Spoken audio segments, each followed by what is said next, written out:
Mayat atuk aku hilang. Lepas tu, rumah dia pula kena pecah masuk. Tapi, tak ada barang hilang pun. Jadi aku bertekad untuk jaga rumah atuk aku. Lepas daripada tu, aku jumpa something. Kitab Kataha. Kitab ni lah sumber info-info aku dan bukan aku seorang je.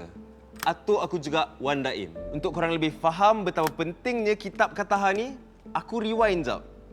Kitab ni 3 menteri kerajaan Kataha yang tulis masa kemuncak peristiwa Raja Bersiung. Tujuan diorang untuk menjaga dan melindung tamadun manusia kan?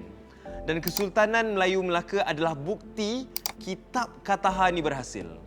Sebab dalam kitab ni ada tercatat yang Melaka didirikan dengan ilmu yang ada dalam Kitab Kataha ni. Atuk aku, dia kaji pasal ramalan buku ni. Dan dia sifatkan buku ni macam buku Nostradamus. Nostradamus tu siapa? Mamat yang tulis buku 500 tahun lepas, tapi tulisan dia jadi nyata. Macam Hitler, 9/11. Atuk aku percaya Kitab Kataha ni pun macam tu. Bila aku go through balik semua nota-nota atuk aku ni, ada banyak pasal simbol-simbol ni. Cuba kau tengok. Budak ni, Kaha daripada Kudrat.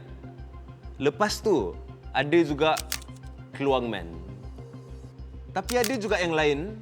Ada perempuan yang aku tak pasti siapa.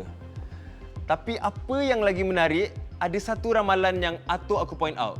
Dalam ramalan tu akan ada satu perang besar yang akan berlaku dan terjadinya kehancuran manusia.